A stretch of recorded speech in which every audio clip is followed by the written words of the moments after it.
Jelobani ningacula umculo wethu lapho sohlangana khona kuzophela abantu.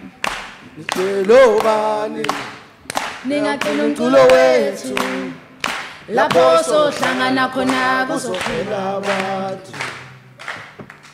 Jelobani ningacula umculo wethu lapho sohlangana khona kuzophela abantu. Jelobani Ningacula umculo wethu lapho sohlangana khona kuzophela abantu. Good evening, everybody. Welcome.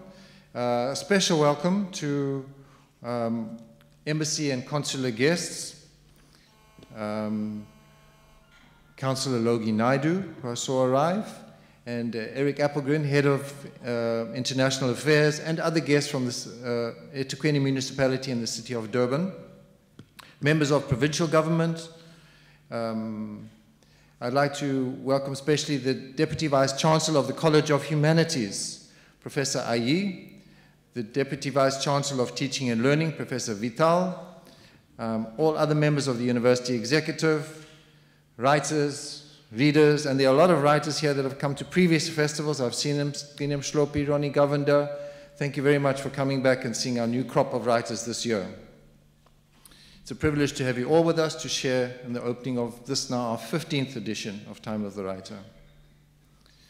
So a few words from me, and then we're going to hand you back to Karabo. I think all of you know the procedure. Short introductions from all of the writers this night before we enter the next 6 days of panel discussions and lots of day activities too. I wanted to speak a bit about the relationship of this festival to the university. I'll start by saying a primary aim of the University of KwaZulu-Natal strategy plan is to define African scholarship, to examine philosophical and political underpinnings of the knowledge enterprises in which the university engages. Time of the Writer, with African issues and challenges as a central thread, adds an enriching dimension to this exercise by bringing together leading African writers.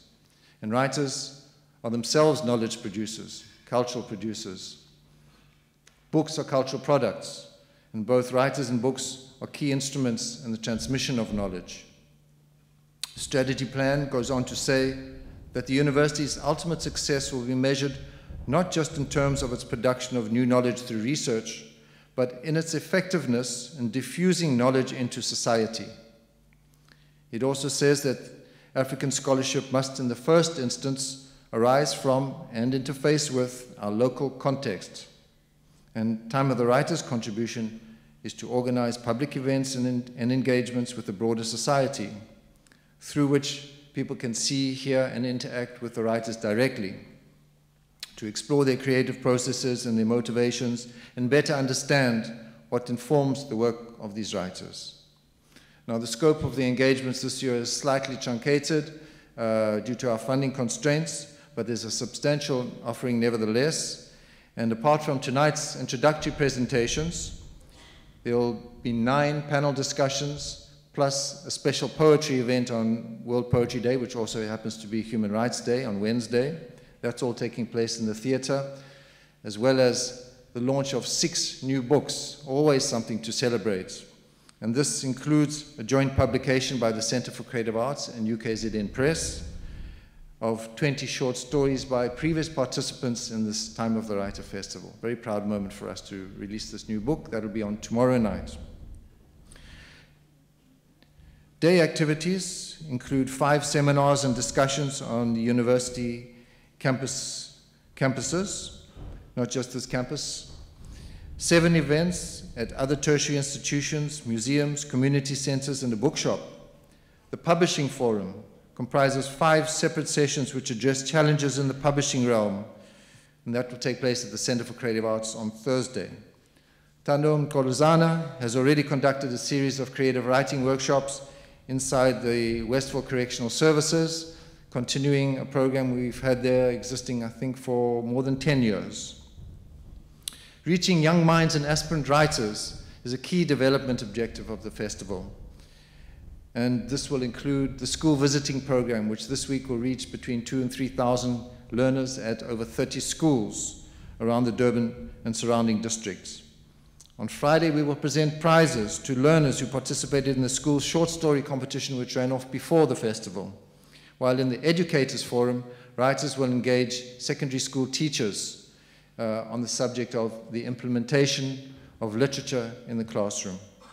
So with this program, I think Time of the Writer is a fantastic opportunity for academics, students, and public alike to add new layers to our understanding and appreciation of literature.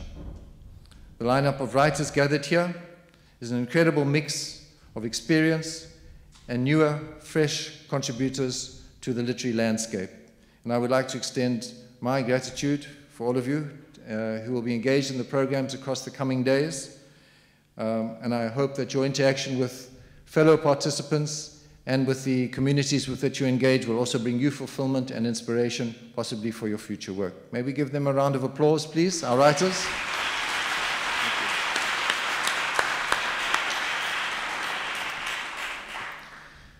These are challenging times. Funding is very hard to come by, yet we have managed to sustain this festival now into its 15th year. We would like to thank the National Lottery Distribution Trust Fund, which is our principal funder of this and all of the other Centre for Creative Arts festivals for this year. We thank also contributing funders, the French Institute of South Africa, and I would like to thank the director of IFAS for coming down from Johannesburg, Charles Cordant. We thank Pro Helvetia Arts Council of Switzerland. We thank the Goethe Institute of South Africa, and we thank the City of Durban. We would also like to acknowledge the support of the Alliance Francaise, the Elizabeth Snedden Theatre, the Tully Museum, and the Adams Campus Booksellers. All of these partners really help to allow us to do the work that we do. I also further wish to acknowledge the hardworking team, my colleagues at the Centre for Creative Arts, who put enormous work into this and all of the other festivals. So for all of our funders, for all of the individuals that work on these events, can we request another round of applause, please?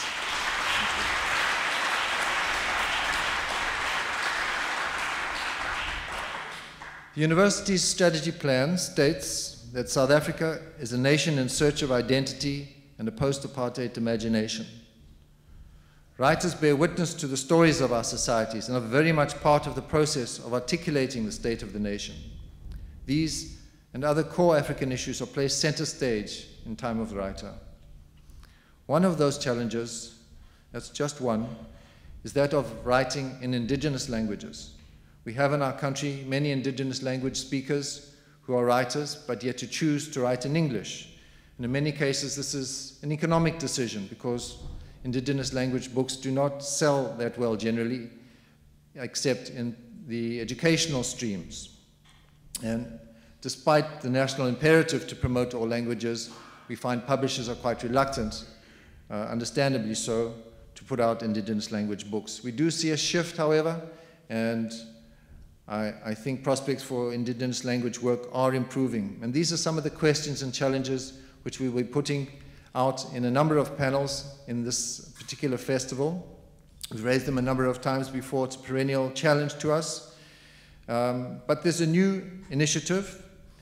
Indigenous languages are also the focus of a writing competition being launched by the University of KwaZulu-Natal in association with independent newspapers. And the unique feature of this initiative is it calls not only for work in isiZulu, but encourages the use of bilingualism, a combination of isiZulu and English, and the outcome of which we hope to present to you next year in a book also being launched here at the Time of the Writer Festival. There is some information on this new competition in the book. You could look at it there, or there will be some call-outs in the media very soon. Please look out for that new initiative. And while providing requisite space and respect for mother tongue languages is a fundamental human right, it also calls our attention to the broader topic of freedom of expression. And in this Human Rights Week, we need to remind ourselves that freedom of expression is a space that needs to be nurtured and defended. We need to be vigilant about threats to freedom of speech in many parts of the continent and in South Africa. where the Protection of Information Bill remains a potential assault on freedom of expression, and about which we have spoken at length from this very platform. Speaking out is not always easy. People fear they will lose their friends, their jobs, their funding. People fear conflict. Some people have even been killed for speaking out. But the great battles need courage, and writers evidence courage. They put their words, their stories, and opinions before public scrutiny. Writers are in the forefront of the struggle against injustice, and we thank them for this. And we encourage them to continue revealing for us the stories, both big and small, the personal and the political, to keep providing us with information, with knowledge and insight, to keep provoking our thinking and stimulating our imagination. So to conclude, the university strategy plan further says that it sees the arts contributing to a vibrant civil society.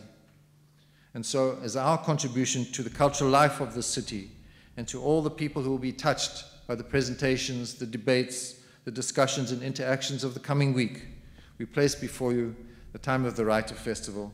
We invite you to enjoy the offerings. And I'm now going to hand you back to Karabo to steer you through the rest of the evening. Thank you very much. Thank you, Peter.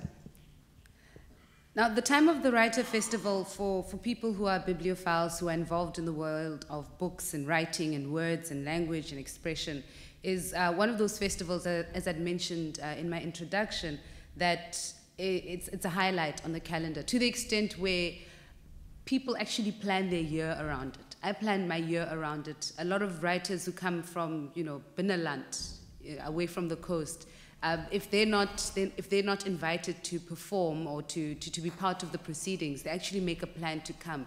So it is incredibly important.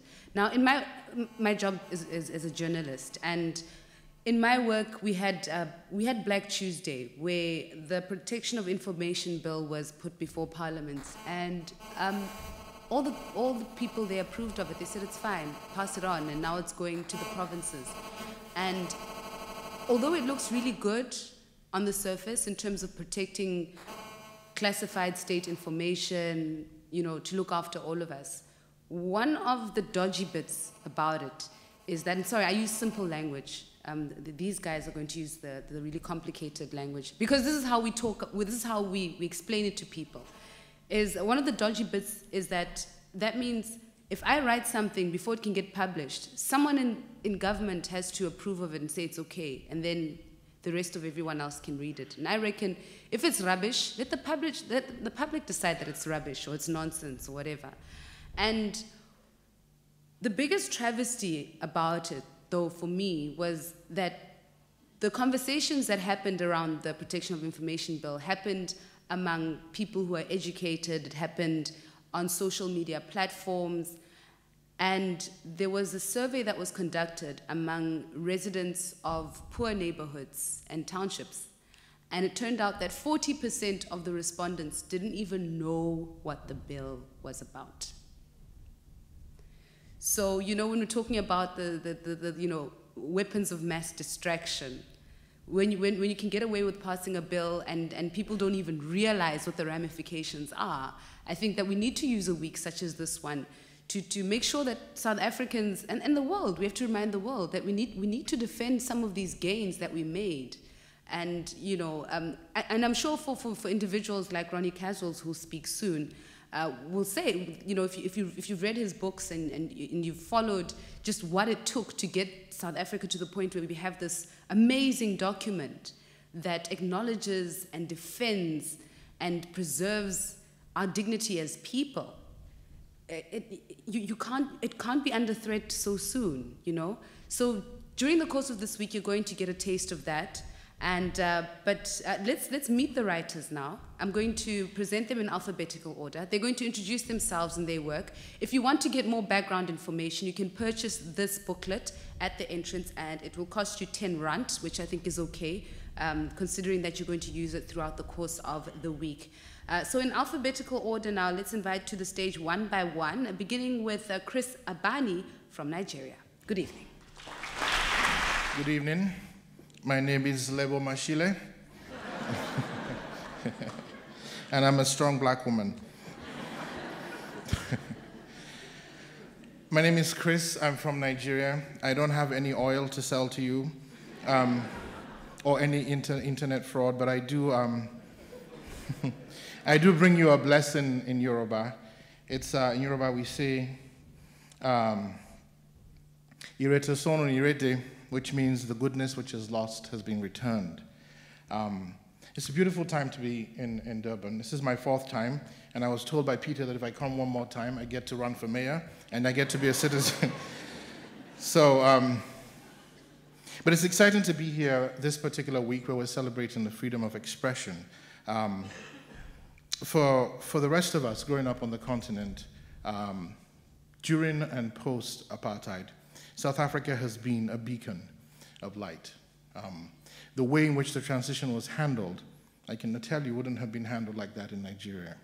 And so there is so much that South Africa has to offer in that regard, particularly this wonderful constitution that you made, which was not only a work of literature, but also a work of a deep human concern. So it'd be a shame to lose all those gains, passing bills that I think are better left for the Americans. Who are very gifted, or the British too, who are very gifted at double talk. The time of the Writer Festival, all the festivals put on by the CCA are incredible. This small center, which is run by a very few people, not only brings you writers, who, particularly African writers, who in many ways are the curators of this continent's humanity. Everything you need to know about Africa, don't look to the news, look to the novels, and look to the poems. Because we really are the ones who tell you the truth about what happens here. We're the ones who celebrate the humanity. And this festival has brought, over the years, not only more successful writers, but writers no one has heard of, and put them in a way where they become incredibly famous. So this festival is really, really amazing, and the center is amazing. And I want to thank Peter and everyone for inviting me back, and I hope you enjoy your week. Asheo.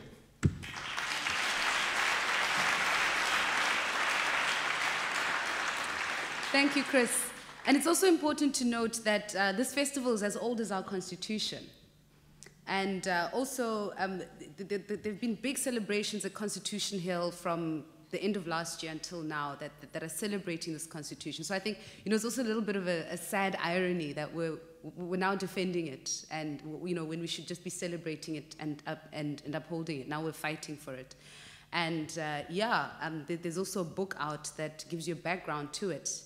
It is South Africa's 5th constitution, if I'm not mistaken. Ronnie will correct me. I need to make sure that I know my history.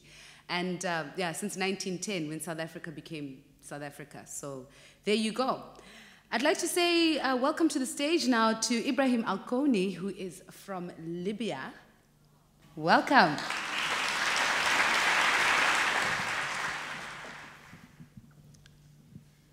Конечно, не можем сказать, что мы пишем для своего удовольствия. We cannot say that we are writing for our pleasure only.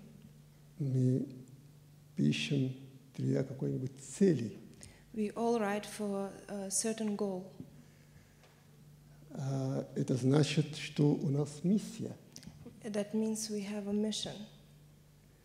Эта миссия не отличается от любой другой священной миссии. And that mission is not different from any other holy mission. Это не отличается от пророчества даже. It is not far from prophecy. Мы для этого мы несем в этом мире свой крест. With that we carry our own cross. Именно когда у человека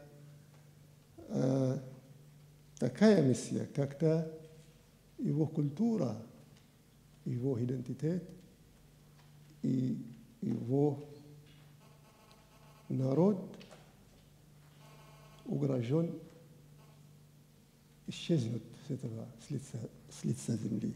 Special importance when a human identity, his person's culture, is under severe threat. Я происхожу из Сахары, Я по происхождению из Сахары.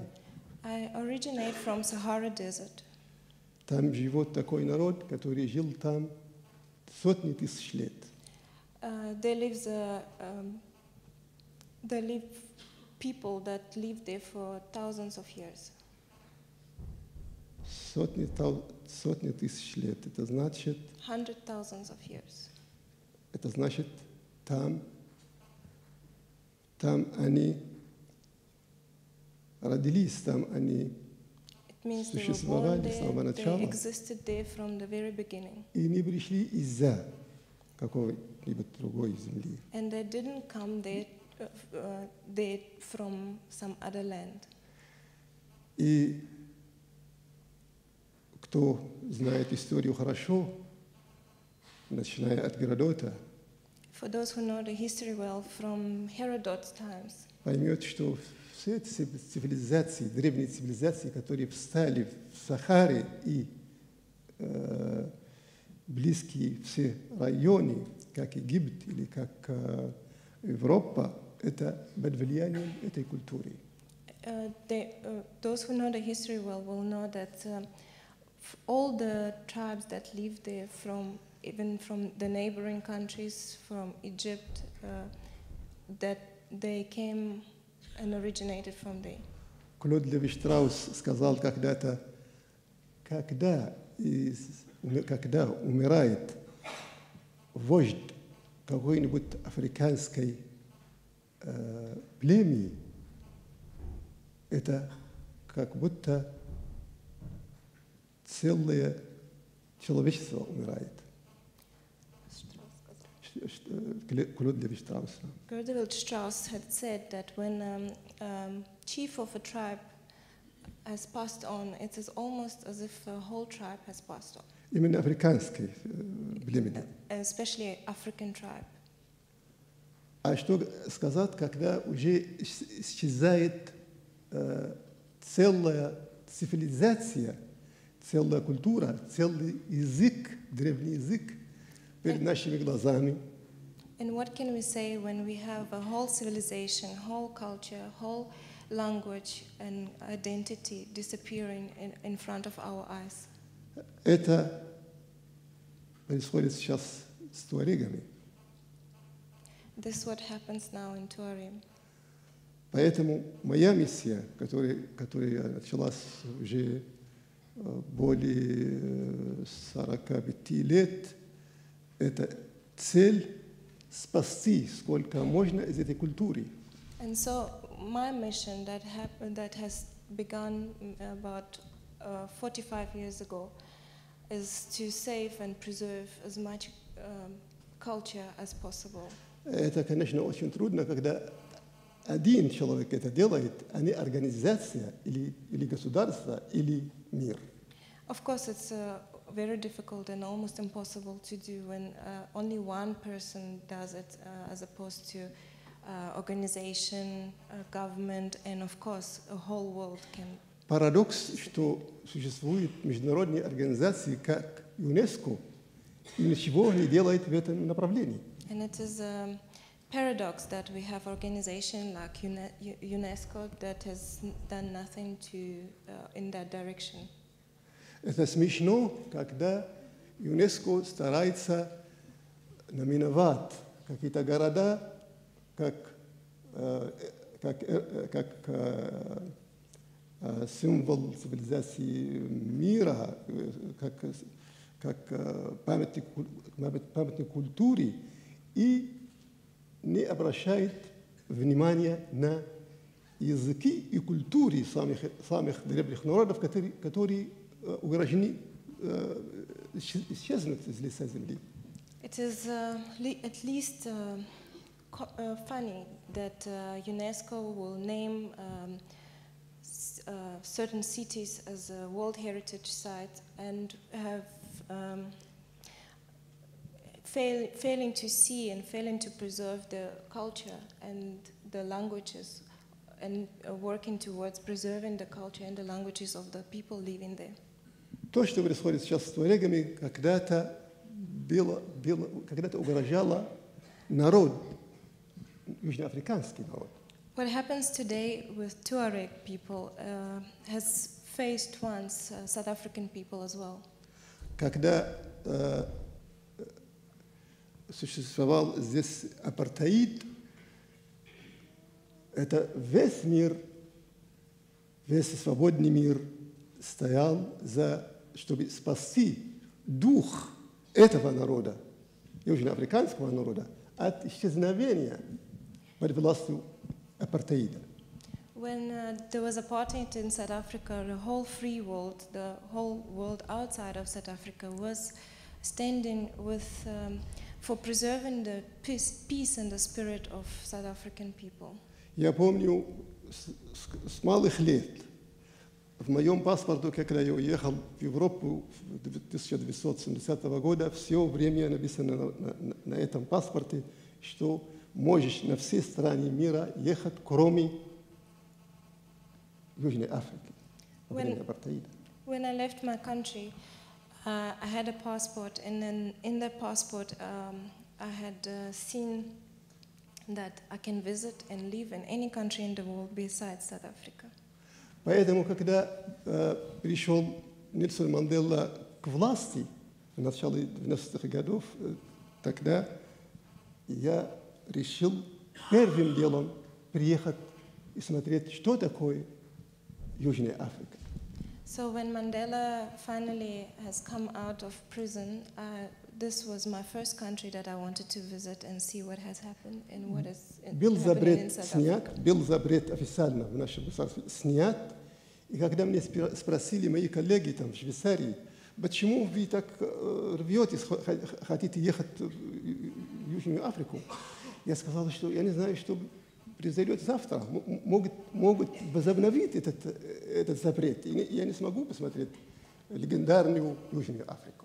So when I was leaving for South Africa, my friends in Switzerland were asking me, why are you going to South Africa? Why are you trying to get there so quickly and so fast? And I said, I don't know what's happening in South Africa. I don't know what is going to happen tomorrow in South Africa. So I want to use this opportunity as much as I could in the visit. Потому что борьба африканского народа в наших глазах, для нашего поколения, было что-то легендарное. Это был какой-то миф. Because the struggle of African people was something legendary, something in our eyes for my people and for my generation was something legendary, something of a myth.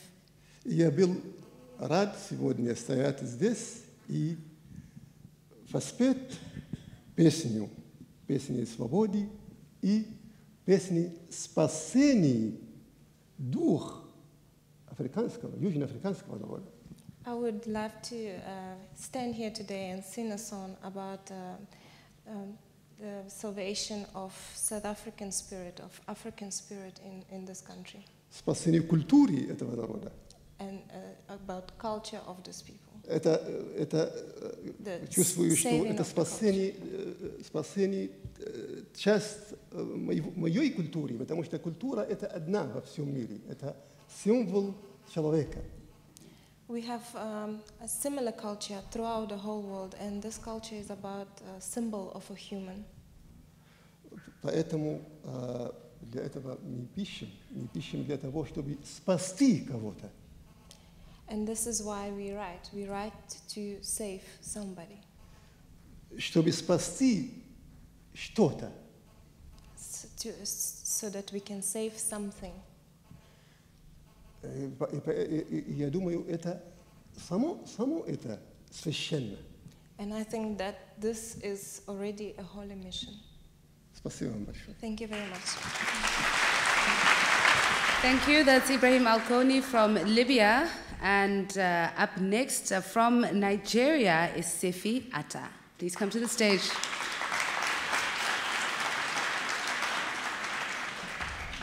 Thank you so much. Good evening, everyone. It's great to be here. To piggyback off what Ibrahim had said about his experience of coming here, this is my second invitation to South Africa. And I passed on the first one because I couldn't bear the thought of applying for a visa with my Nigerian passport. I'm still very much a Nigerian, and I don't know if I carry yellow fever, but my American passport allows me to travel here. No, with yellow fever. Okay, I just thought I should mention.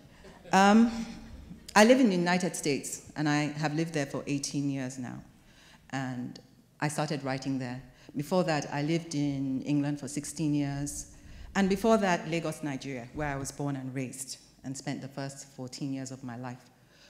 Most of my stories are set in Lagos, and I write freely about Lagos.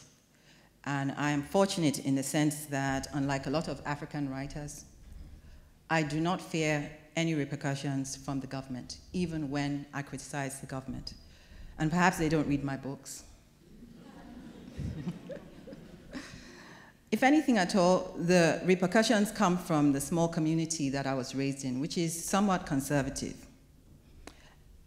And in my experience so far as a writer, the only real impediment to my storytelling has been a literary marketplace outside of Africa, which has been slow to recognize the stories that I have to tell. But that's not unusual for an African writer, and things are changing. Or should I say, African writers are changing things.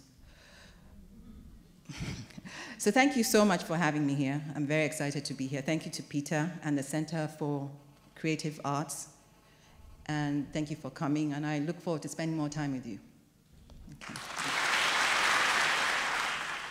I think it's great that African writers are changing things, but you know, with cultural production in Africa, and when you look at who owns the means of production and distribution, when it comes to the final product, my big concern is and my fear for artists is that, you know, I don't want to find ourselves in a situation where we're dealing with frustrated businessmen who are mediocre at what they do, and that happens at the cost of their art. So, yeah. Colin Channer is from Jamaica. Please come to the stage. Yes, sir. Hello, everybody. I'm from Jamaica, a place where we smoke ganja and run very fast.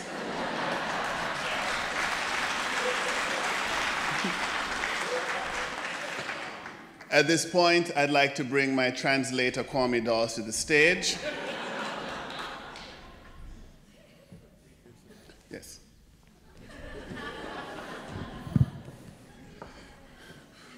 Well, right now, massive, but just want to show how the thing really set still scene. Well, right now, people, I would like to show you how things are organized still. Yes, sir, because right now, South Africa run the place. Because at this point, South Africa controls everything. You see, because people who struggle hard, them tough like rock stone. Tough like rock stone, you mean? Okay, because people who struggle hard are tough like stones.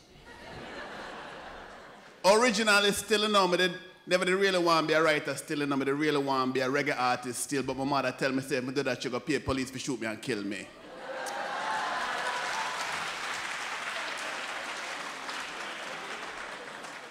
In the beginning, I didn't quite want to be a writer. I wanted to be a reggae artist, but my mother told me that if I did that, police will hold me and kill me. So due to that, but us all the writing thing still. So as a result, I held the writing thing still. So, I just want all of the South African massive just big up on the chest and big up on themselves and puff up on themselves, because John O, you see when we're there in Jamaica, I don't know what I think about, and every time we sing a reggae music, we have to send one special request to Joburg, to Durban, Cape Town, massive, all over the place, straight. Saying? Thank you so much.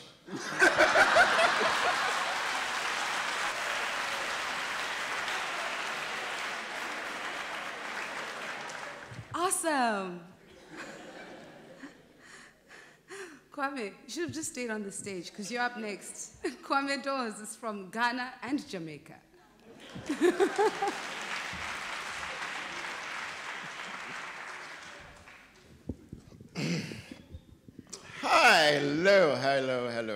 Hello.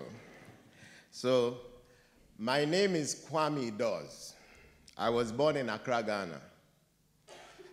And then when I was about 3 years old, no, I was 9 years old, we moved to England, where I lived for about 2 years. And then after that, now we go to Jamaica now. There's some grow up, and we go to school, go to university, and all them things there.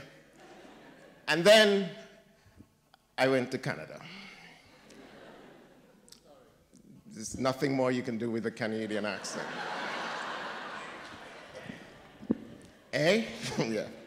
I now live in the United States of America. I lived in South Carolina for 19 years.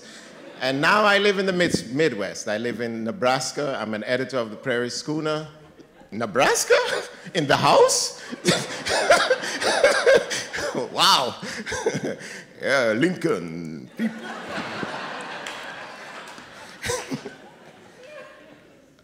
It's good to be here. Peter, thank you so much for having me back. And I'm very excited about meeting all of you.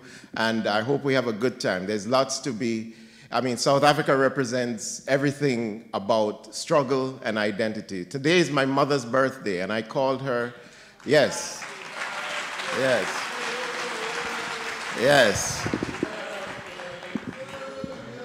Okay. Yeah, all right.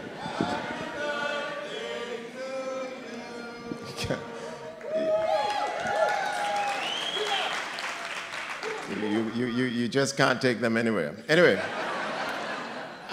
so I spoke to her just a few minutes ago, and she said, South Africa, Kwame.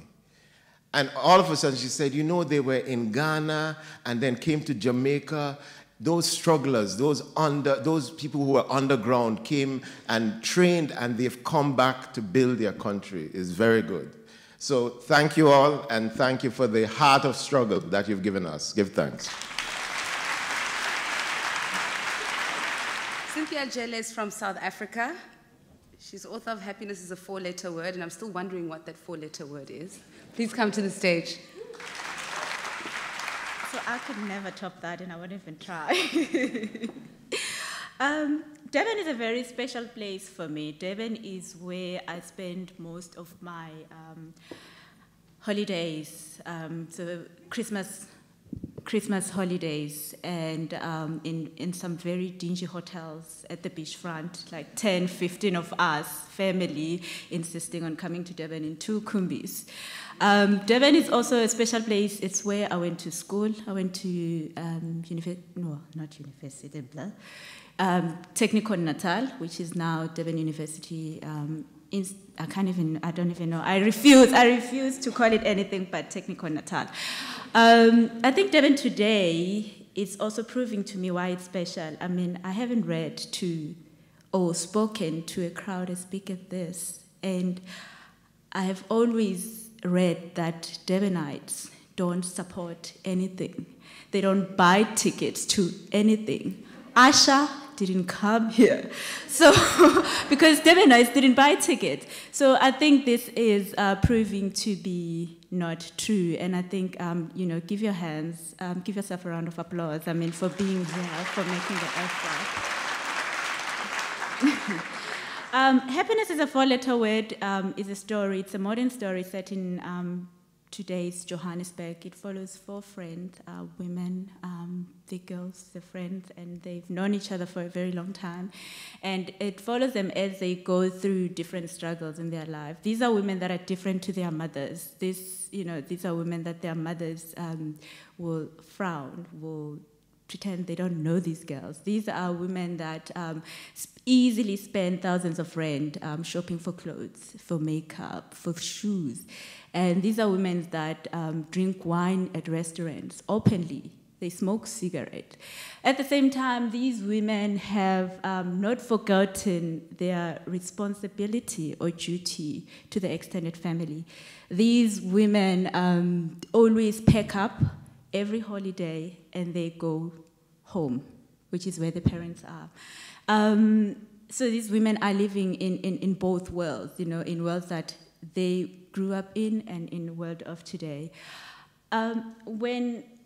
Why am I saying this to you? Why am I telling you about the book? Because for me, as a writer of how we're living today, it is important that I'm able to express how I'm seeing life without any reservation. It's important for me if I see that a promotion somebody has just been promoted, not because of their ability, but because they come with the right surname and with the right political connections, I can write about that without being afraid.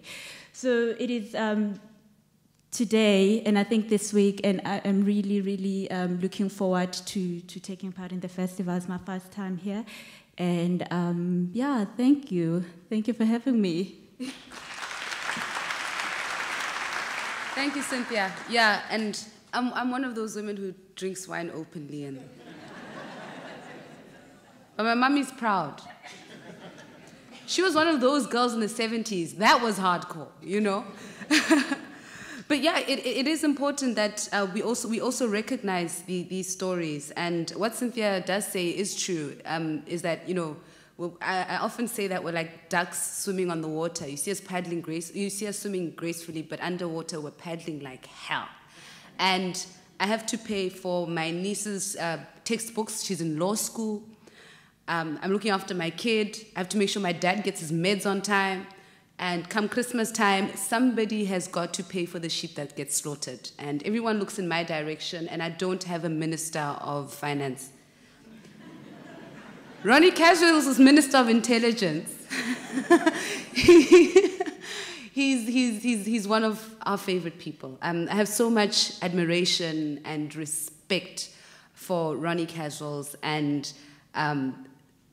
the guys who really did some hectic stuff with very little support from the communities that they came from.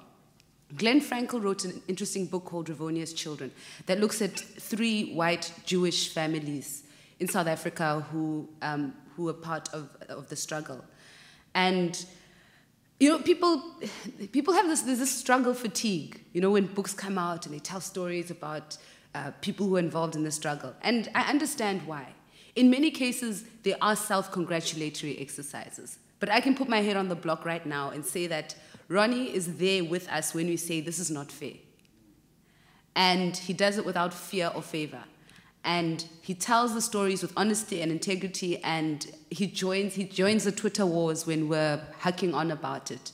And he is one of those people that I am incredibly honored to know and to say I can call him Uncle Ronnie. And I think you all should be so stoked that he's here. If you haven't read The Unlikely Secret Agent, you have no idea what you're missing out on. The thing reads, like it's blockbuster reading, and it's true. Ronnie Kasrils, please come to the stage.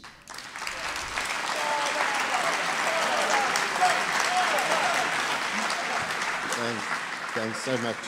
Bye, thank you. And he's not paying me, and I'm not a member of the ANC.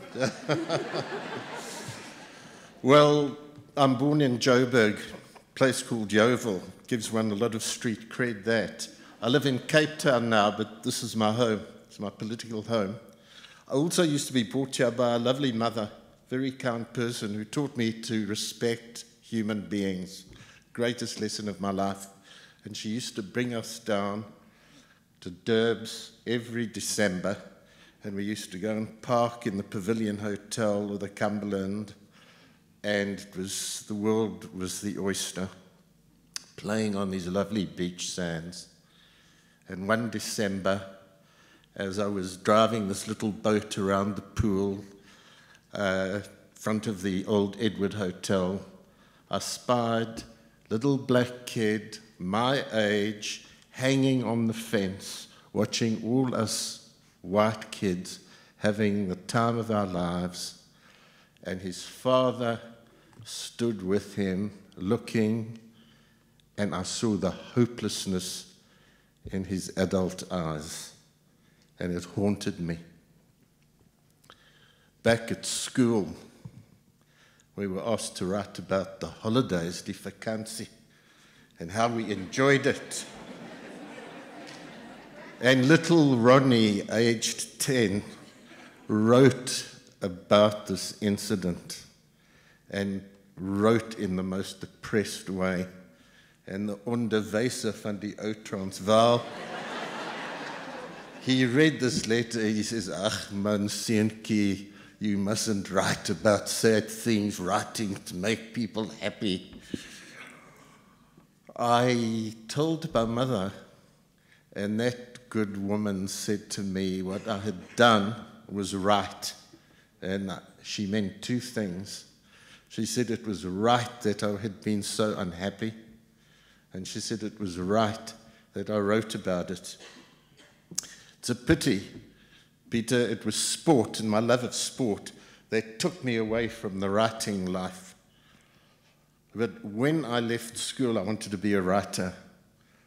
And I joined a film company in Joburg, and I was a script writer.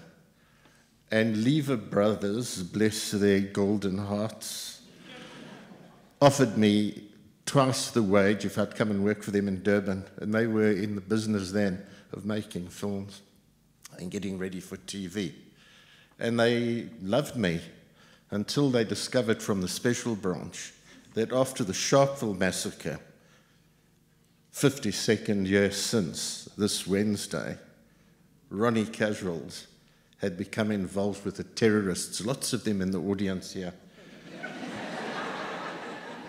And my writing career and my path to stardom as the greatest gift to the movie world, listen to that, Peter, was cut short. And it was cut short, didn't really bother me then, and it bothers me now, in a sense. Like thousands of South Africans, I was banned.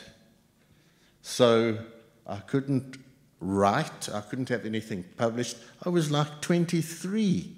I'd said at a meeting at what was called the Bantu Social Centre in the old Beatrice Street. I don't know what the new name is. These Durban guys changed the names of all the streets.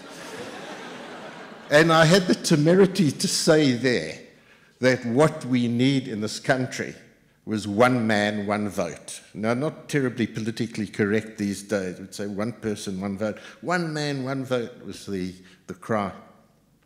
And they spoke about this 23-year-old slogan in Parliament, and I was slapped with the ban. And then another ban, which forbade me to virtually do any work in the publishing world. I couldn't go and work in a factory or anything of that nature.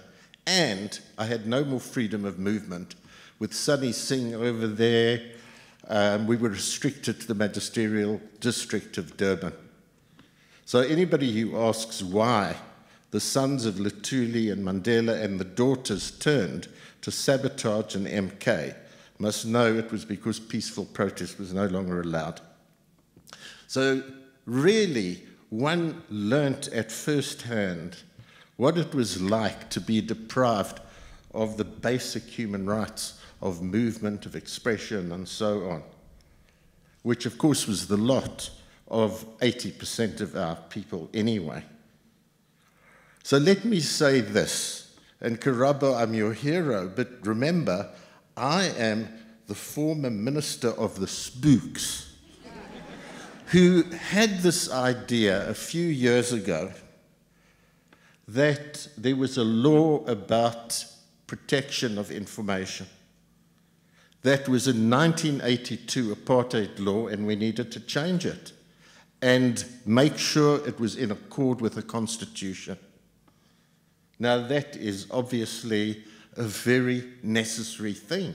And everybody of us accepts that there are certain secrets that any state, democratic state, needs to hold. We don't say everything must be out in the open, but we must be sure that what is secret, that is necessary.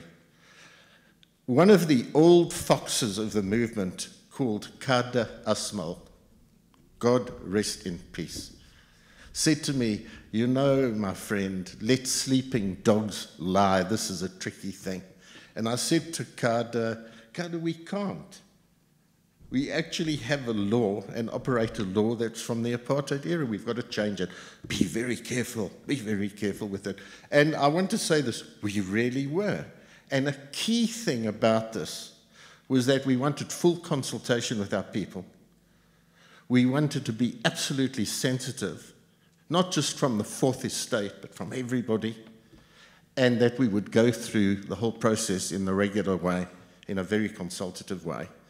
And it was then that what was brought to me by journalists was the need for the public interest defense to protect the whistleblowers and the journalists who would expose corruption and secrets which would embarrass the government and weren't secrets that were necessary for state security.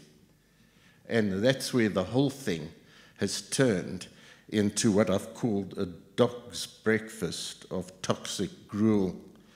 Because without that, what we're doing is opening up a tremendous problem for the country. And we have to get this across to the ruling party and government, that they must understand what the Constitution is about, because at times I get a little concerned about my previous colleagues in government.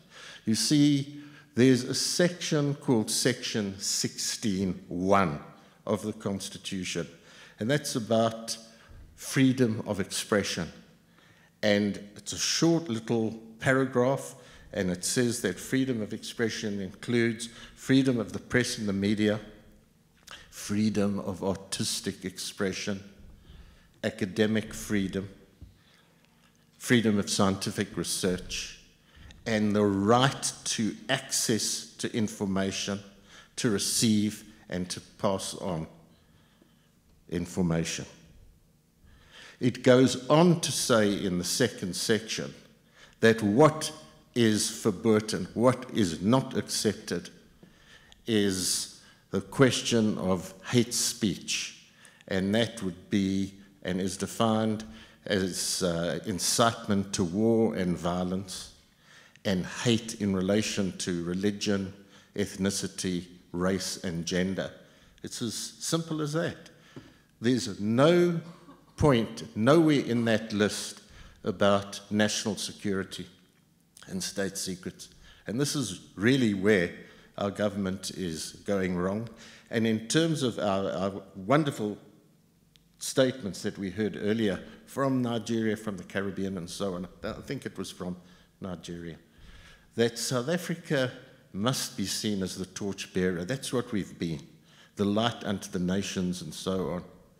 And we can't afford to let not just our own people down, but the rest of the world. So as a former Minister of Government for 14 years, not all is spooks. I mean, I was water and forestry, which is very green stuff. And I stand with our civil society, and I stand with the good people of our country, and I say we have to raise our voices, because you see, the freedoms we got are precious, and that fire, that light must burn, and we must ensure that it's protected, that no storm can blow it out, that no restriction of oxygen to that flame should deny it its breath, its possibility to carry on and burn brighter. There is some good news in this. I think we do see that there are people in high office in our country throughout, and many members of what in this country we know is called the Revolutionary Alliance, who are perturbed. And I'm a loyal member of the ANC. They might have told Thabo Mbeki and a dozen of us to footsack. But we are members of the ANC. We fought for this constitution and the freedoms that be. And we will be the conscience of the ANC and the Communist Party, and together with Kusatu and Vavi, raise our voices. But it must be with all of us, with the people of our country, with civil society, and the creative arts are absolutely essential to all of this. So I want to thank you, Peter. I want to thank you for inviting me. I've written 2 books since I'm back in the country, and they're both about the history of the struggle. And I want to end on this. When we spoke this morning at a school in KwaMashu, and one was so inspired by the interests of those kids, one asked and said, what do you get out of all of this? And I couldn't understand, and we spoke a little, and it was really the fact that he, and it's happened to other people speaking around the country these days. Dennis Goldberg told me it happened to him. What did you want to get out of the struggle? And we've had to explain that no, the struggle hasn't been a business. We want to make money. We gave our lives to it, all of us who participated. We wanted to serve justice and freedom and our people. We weren't looking for anything for ourselves. But then I thought a little bit to little Ronnie on the beachfront, so depressed when he saw this little guy and the father who had no access to the freedom I had. And I realized that actually all along, I've been struggling for the people. I've been struggling for myself as well. Thank you. Thank you, Ronnie Kasrils. I wonder if any of her students are here, because she's also English lecturer at the University of KwaZulu-Natal. Her debut novel is titled Onion Tears. She is Durban's very own Shabnam Khan. Come to the stage.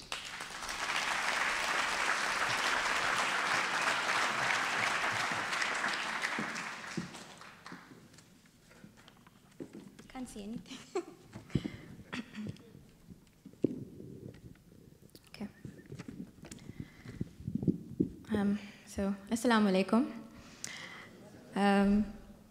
I wanted to start off with saying that, firstly, I never knew that I was going to be a writer. And this was because of one reason, my hair.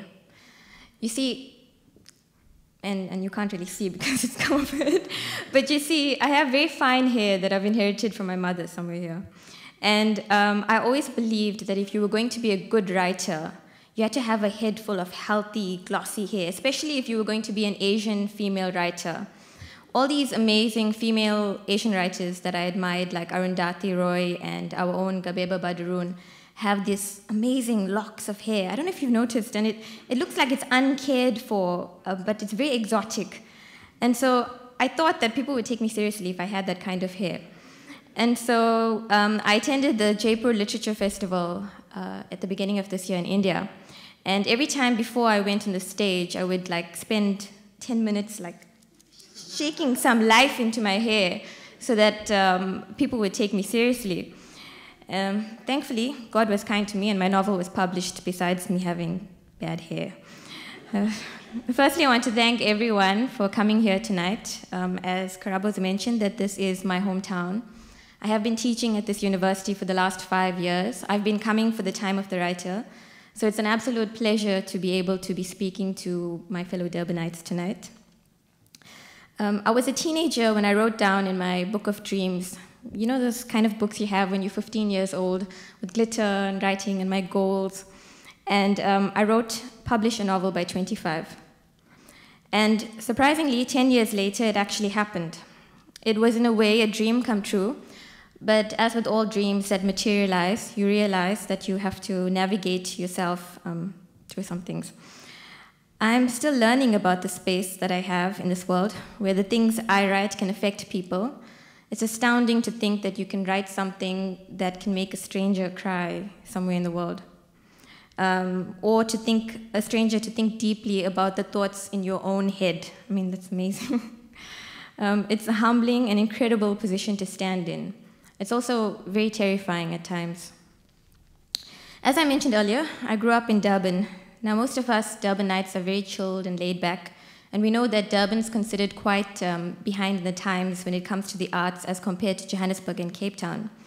That's why a festival like this, which puts so much of effort every year into bringing local and international writers with so much experience to share with our city, should be supported and praised. I think that we think, when it comes to books, that there's so many books out there and there's so many books coming out that we forget how incredibly fragile literature is.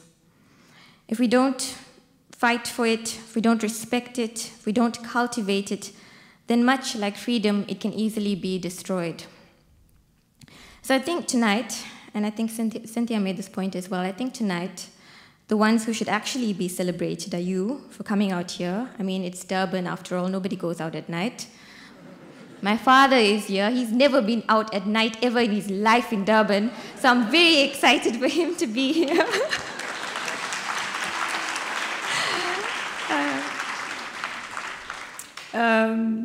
But for coming out here to listen to these discussions and for fighting for our right in this country, to be able to discuss, to be able to learn, and most of all, to do what literature aims us to do, to be able to think. Thank you.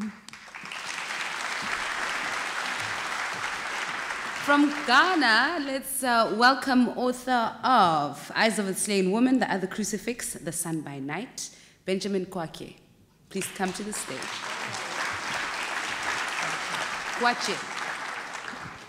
You're welcome. Good evening. Actually, it's pronounced Kwakye, so that's Ghanaian spelling for you. It's Kwakye, but the actual pronunciation is Kwakye. It's Benjamin Kwakye, and like Kwame Dawes, I'm also Kwame. It's supposed to be my middle name, so when you say Kwame, you have to specify whether it's Kwakye or Dawes, because otherwise we may be both turning our heads. So I was born and raised in Ghana, in Accra, Ghana, in the year, well, let's just say a long time ago. Once upon a time, let's say once upon a time.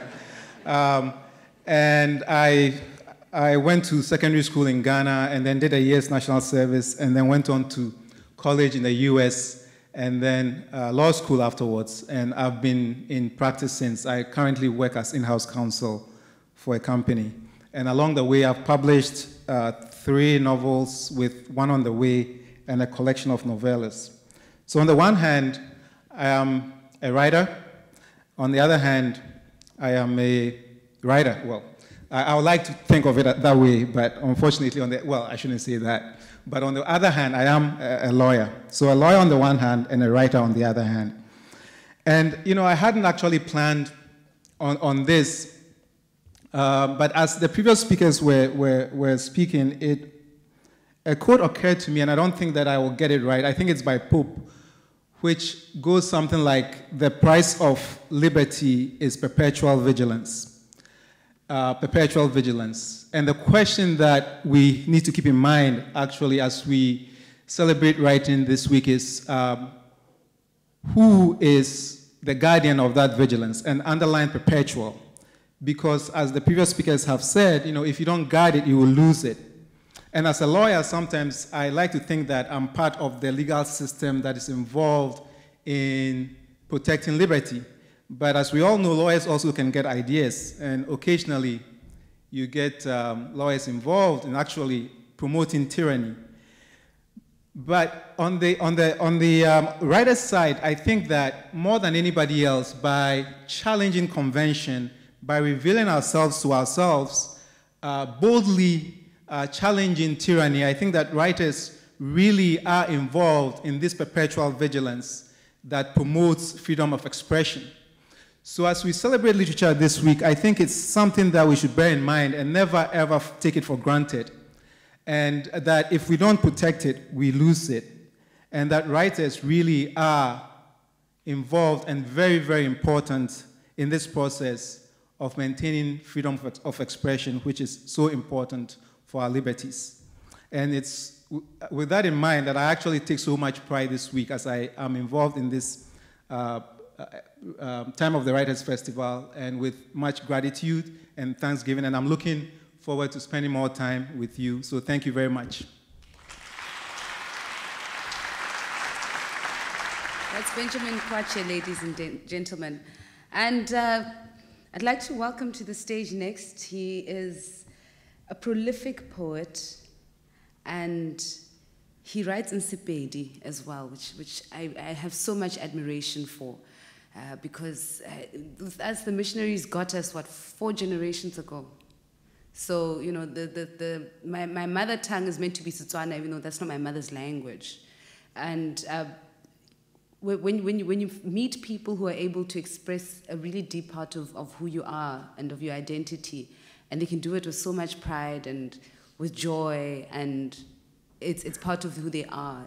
It's something that's really enviable. And I'd like to welcome David wa Maahlamela to the stage.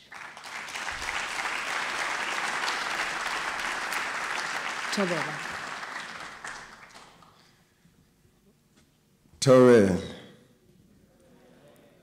lekaina, Aaron. I'm sorry, my translator is not here, so I don't know, should I continue with my Sepedi speech or wait for the translator? I think I should continue.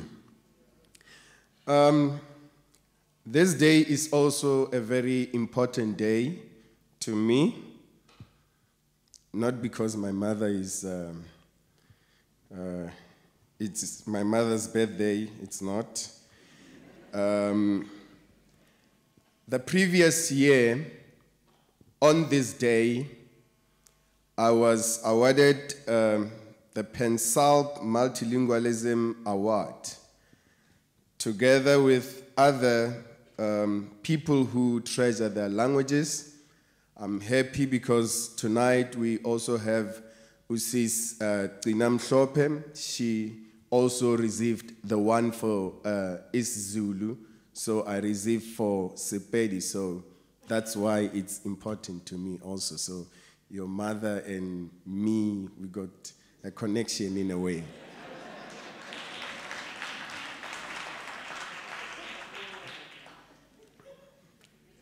It was because of lingual right.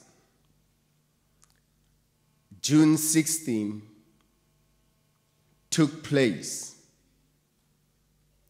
Many youth passed on because of this right. But it's unfortunate because the very same right that they fought for, today we are doing nothing about it. I wonder what will Hector Peterson think today, looking at how we marginalize our indigenous or African languages. I wonder what Tsietsi Mashinini will think about us. After I mean, that was more than a sacrifice to get their life to what happened in Soweto.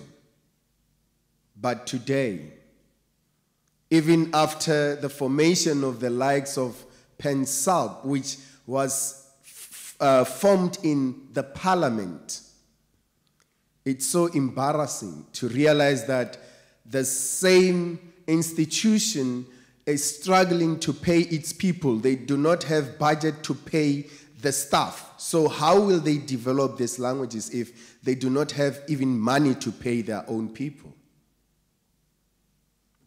As South Africa, I think we should be ashamed because it's through our languages that we can tell our identity. It's through our languages that we can talk or have a communication with our ancestors. I don't think if I can fall now, I will say ouch. I won't. Yes, right now, I'll say ouch.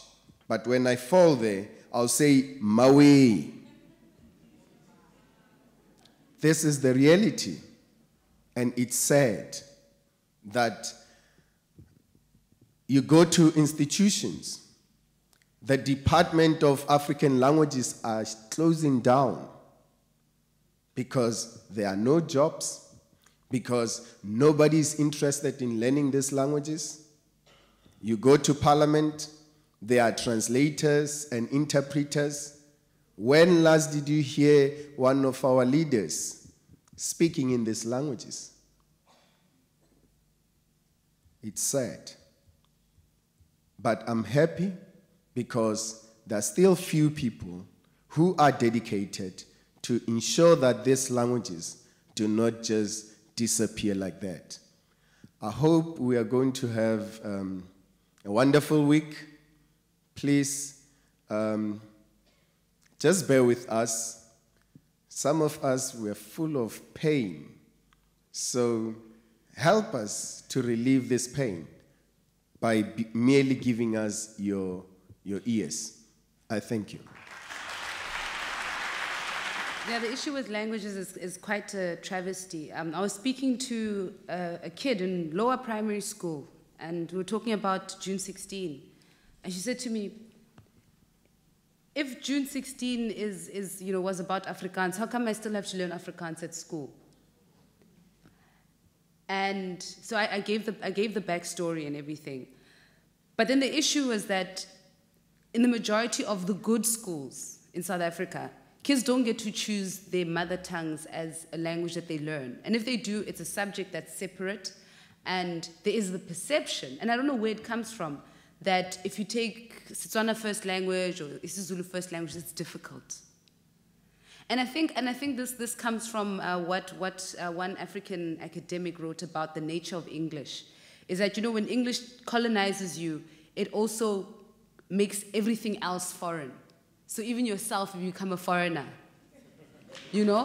So yeah, it's just. Jassy Mackenzie writes hectic crime stories, and they're set in Johannesburg, at places that, if you know Johannesburg, you will recognize these places. And, they're sexy, they're gritty, and they're hardcore. And she's also a journalist, so we're colleagues in a way. And she's next on the stage. Jassy Mackenzie from South Africa.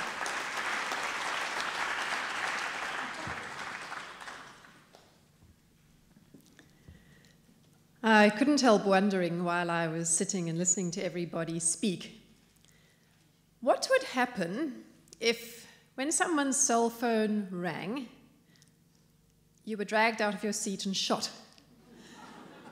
And what would that make you approach to your own cell phone? How would it change? When Garabo at the beginning of the evening so graciously asked everyone to turn the cell phones off, would you have turned it off, removed the battery, put the battery and the phone into a different compartment, sat on your bag and started praying? And I think that why I'm very, very much drawn to crime fiction is that it explores that sometimes very fine boundary in the world between what is law and order and what is violence and anarchy. And would the shooting of somebody for a ringing cell phone be considered the enforcement of a law or the result of total anarchy? And crime fiction, in a way, allows you to see whatever city you're writing about in a very, very intimate way, because you're looking at its good side and you're also acknowledging its terrible side, its dark side, the side that people are ashamed of, and the side that you try so desperately and sometimes quite futilely to control and to suppress. My own books are mostly set in Joburg, and although they do tend to get violent from time to time, I must say that I love Johannesburg. I think it's an amazing city. It has an incredible energy, and it has a lot of heart. And having said that, it doesn't have a coast, and it doesn't have a climate where you can wear a t-shirt all year round. So being here is wonderful, and thank you for inviting me, and I'm looking forward to a wonderful week.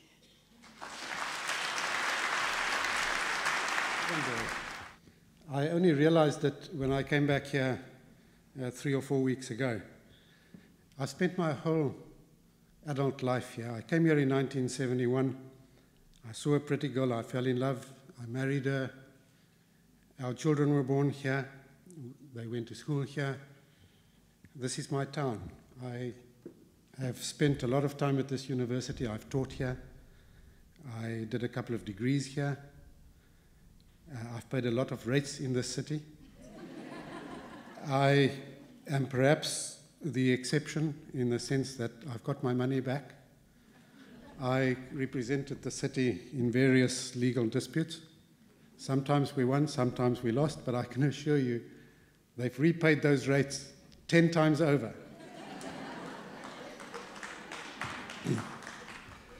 I came here in 2007 to this Time of the Writer, and I watched the writers come up to this podium one by one talking about writing. I sat over there or thereabouts, and I was envious in one way, and I felt sad in another. I was envious because I thought that they had the freedom of getting up in the morning and deciding what they wanted to do rather than what they had to do. I was in a job where I was trying to solve other people's problems all the time. And it's not a nice place. I retired from practice at the end of last year, so I now have the freedom of getting up in the morning and saying, what do I want to do today? And what I want to do is to write. The sad part of what I realized on that occasion is that most writers have to hold down a full-time job to keep the pot on the boil while they do their writing. It should not be like that. We are, as writers, an endangered species. We always have been. We've never been popular with the establishment. We've never been popular with governments. And it is because we tell the truth. That's what we do. We expose things that others want to keep secret. My first book, actually, was not fiction. It was not even non-fiction. It was a technical manual for lawyers starting out in legal practice. The thing is called Litigation Skills for South African Lawyers, and if there are any law students here, I'd like to know whether you've bought it. They're good on you. It's an extremely expensive book. But let me tell you something about that book. It was banned. I don't know whether any of the other writers here have had a book banned, but I've had a book banned, my first book, first effort, and I was trying to do a good thing. What did I try to do? It was very simple, actually. I took my 30 or 35 years of experience as a lawyer, as a barrister or an advocate, and I tried to tell the secrets of the way things are done, how to conduct an interview with a client, how to give legal advice, how to tell a client about the alternatives to the litigation process, how to do legal writing, how to cross-examine, how to conduct appeals, and all of those things. And I put all of those in 25 chapters. And the publishers thought it was a very good book. The book then started selling, and the next thing, it was banned. It was banned by the Bar Examination Board. And the reason they gave for it was that it made the exam too easy.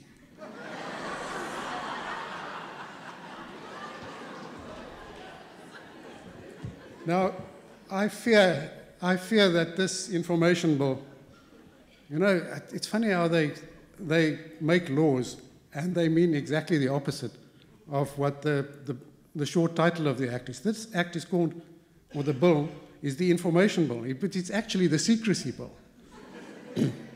And what it is going to do, if we don't watch out, is it's going to say, you know what, if we allow journalists and writers and television programmers and those people to tell the truth, it is going to be too easy for the general populace to find out what we're really doing.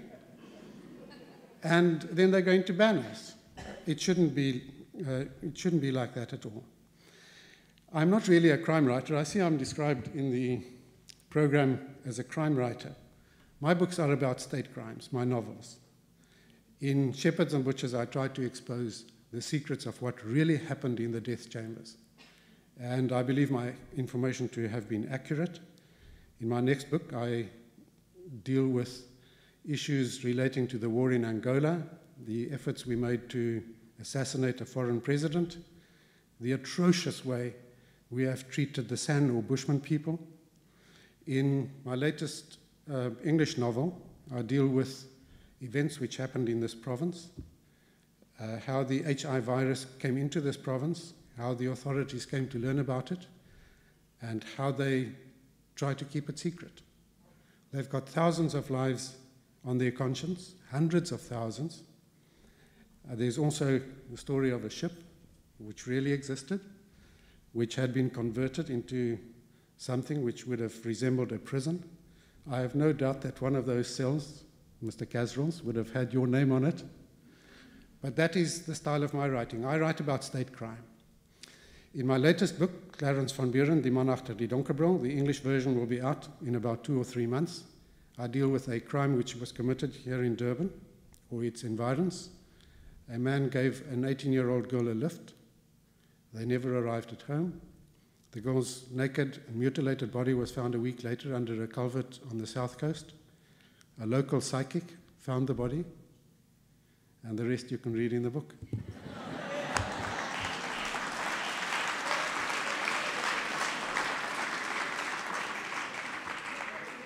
I would like to say I am a Durban boy. I'm very, very happy to be here.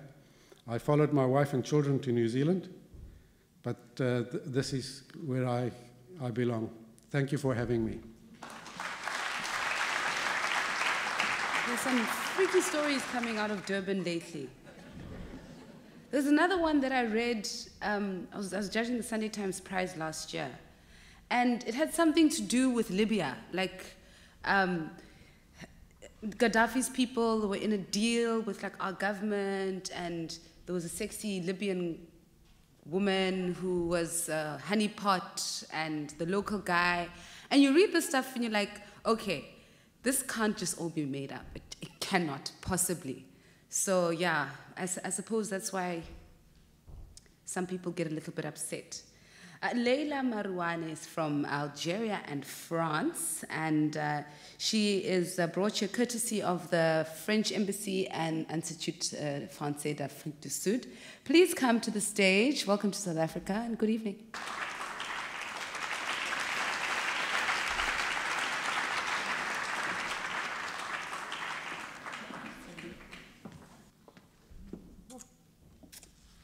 Okay.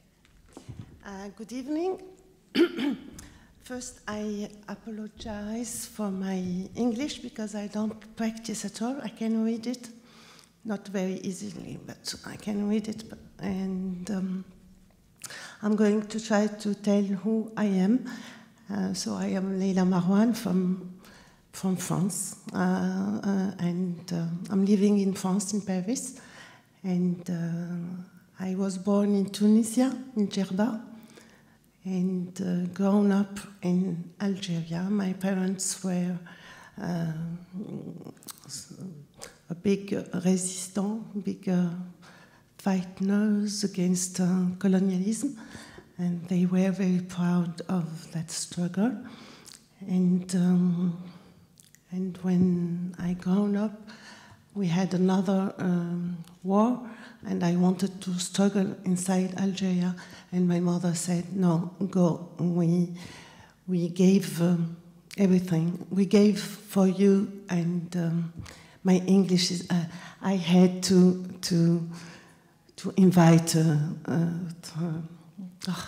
okay, translator, yeah. I regret. Bon, I'm writing fictions, stories of sex. Merci.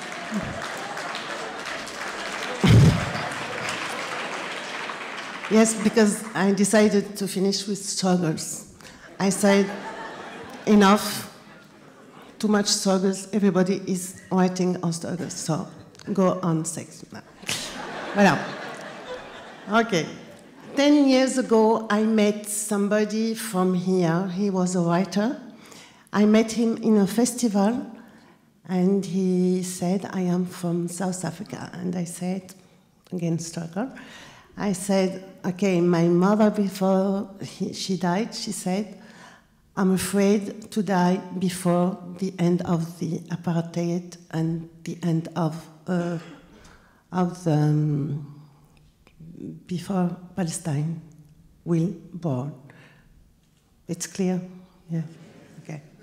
So my mother died before the end of the apartheid, and you know, la suite. Alors, the man I met in Lille, in France, and I met him 2 times more in Germany and in Italy. Wrote many books. The one I have here is about Durban. It's a story in Durban. The title in French, I'm sorry, is Le Sable des Blancs, and in English is The Mating Birds, I think. Mating Birds. He's Lewis Nkosi. And I would like to finish my, my presentation with that dedication. He wrote for Leïla, I write this dedication in green, because I am green with envy. That's why sex. As the English saying goes, for those who wake up to see you every day, talk to you every day, sleep next to you, hear you breathe, hear you starve. I can't read this word, but excuse me. In your sleep, pursued by nightmares of millions of Lewis Nkosis. After your mind, your body, and your heart, tu me sembles tout simplement adorable. Lewis Nkosi, le 17 November of 2002. And I dedicate my, my staying here, my attending here for him, because my first link with South Africa was with Lewis Nkosi. Thank you very much. Thank you, Leila. We miss Bry Lewis, eh? We miss him a lot. May his soul rest in peace. He told me something weird. Okay, so I thought all the drum guys were dead, like all of them. This is when Lewis is still alive. It was at the Cape Town Book Fair, and I was working in publishing at the time. It was about 5-6 years back. And anyway, I'm told that's Lewis Nkosi. I'm like, no way. So I go up to him, and I'm catatonic with, like, I'm starstruck beyond imagination. And at the time, he wasn't living in South Africa. It was a few years before he passed on. He was still based in Switzerland. And I asked him, why are you still living in Switzerland? He says, well, I had this dream. I had this dream that Mandela said, you know, come back home, Lewis, and I've got some land for you. So he shows me the land, and it's, you know, it's mountains and valleys. And he's like, okay, this looks good. He's like, no, but wait, come. Let me take you to your piece of land. And the piece of land that he gave him was a swamp. And I'm still sort of stuck with that story, and one day I'll work it out.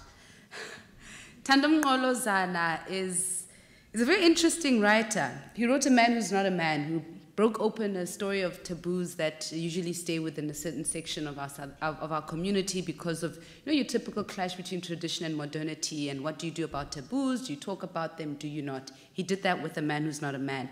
And then he went and flipped the script on us with Hear Me Alone. And he's coming to the stage now. Welcome, Thando.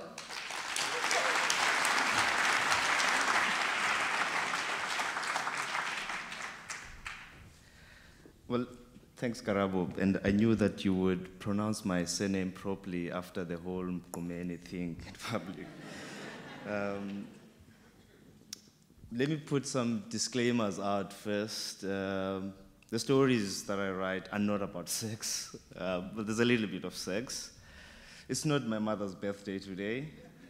But there's something that, you know, I was planning to say something here, but as I was listening to other writers talking here, I remembered my initial reaction to the threat to freedom of expression, the announcements and very serious concerns around that in 2010 when the Protection of Information Bill was being spoken about, being touted. At the time I was writing the book that I eventually published in 2011, September, Hear Me Alone. And I was in the middle of it, and how I heard about this was I took a break from writing and I went on Facebook, which I usually do. And there was this outcry, people were talking about this thing, and I just got a glimpse of it. I didn't really read the policy, I didn't really get the grasp of it, right? It was just the Protection of Information Bill. And I was in the middle of this chapter and I'm thinking, you know, in my village where I grew up, there was a guy called Dali. Dali was mentally challenged and he was mute. You know, he didn't talk. But what he did on a daily basis is to wake up and he would go up and down the village, and whatever he is observing happening in the village, whether he's seeing a pregnant woman going to the river to get water, he would go in front of the yard of that woman and draw and make a portrait of that woman. And this is what he did. Sometimes all you needed to do in order to understand what's happening in the village, just follow Dali. Because you drew everything. But then the people in the village got increasingly irritated by Dali because he revealed a lot of things that he should not have revealed. So I'm in the middle of this chapter and I'm writing and I'm thinking, that's it, right there. I brought it into the book. If you read the book, I'm decoding it for you. And that's as far as I would go in terms of my comment to the theme of today, Protection of Information Bill, Freedom of Expression. There's something else I wanted to say before I leave the stage. Building up to Time of the Writer, 15th Time of the Writer, I was involved in this program. As Peter was saying, I went to visit the Westfield prison and I spoke to the young offenders and women offenders. Well, they couldn't take me to the other section for my safety, they said.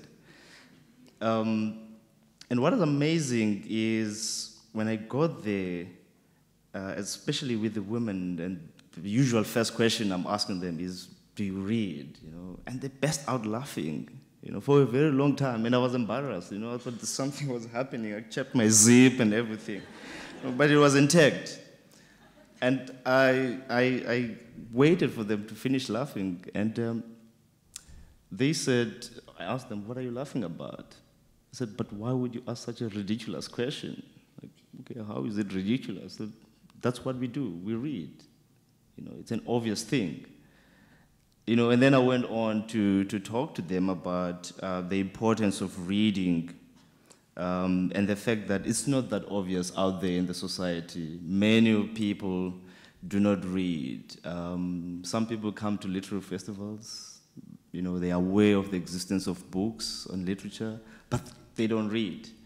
So I'm trying to blackmail all of you to actually read, because the women in the Westfield prison think that it's an obvious thing, and I think they're right. I'm glad to be here for the second time, and thank you for inviting me, Peter. And Thando's one of those writers, even if you didn't invite him, Peter, he'd be here, right? Kgebetli Moele is also another phenomenal South African writer.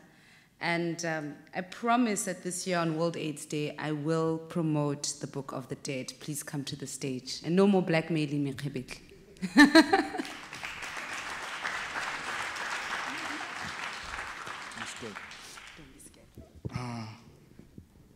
Dumela, Sanbonani, Molweni, Absheni. I don't know, we're in South Africa, and then people are crying about the information bill, and I'm thinking, isn't this the people that Mr. Mahlangu told them that politician has a right to lie? And they went on a rage. They said, how can he say that? And so I'm amazed that you people are sitting here today, you're crying about it, whereas when we're told the truth, you're crying about it as well. So I'm wondering, which side are you falling on? And so, my name is Kgebetli Moele. I don't know. I mean, can somebody give me a pen and paper so I can write something so you can understand me better? I'm a writer, but I started reading first before I started to write, so I think I'm a full-time writer and all the other things in between, trying to keep the pot boiling. Oh, the other thing. I was looking around in Durban, and I remembered something that I lost my virginity in Durban. And now I'm here. And then she was talking about her dad saying Durban nights, and when I understand about Durban nights, I'm here to have a binge. This is the first time I woke up at 7 o'clock in the morning, because when I'm in Durban, I always woke up at 3. It's the first time I look at Durban and really see what is Durban without the lights. So I'm going to say thank you for the time of the writer. I've been looking forward to come to the time of the writer. I was very sad when they didn't invite me the other year, because I met one of them at some festival and I said, can you please invite me to Durban? I was thinking about the binge, but today I woke up at 8 o'clock. I mean, at 6 o'clock, I was like, oh, I'm in Durban. I woke up in the morning. And then I even saw the sun rising. I said, wow, this is beautiful. Thank you very much. Up next is Yewande Omotoso, who is based in Cape Town. She works as an architect, and her first book, her debut, Bomb Boy, which is available now, is a fascinating story, a really fresh new voice. And she comes from one of those families where just everyone is talented in that family. So this is the representative who's really going to kick ass, excuse my language, when it comes to literature. Very excited to have you on the program. Please come onto the stage, Yewande.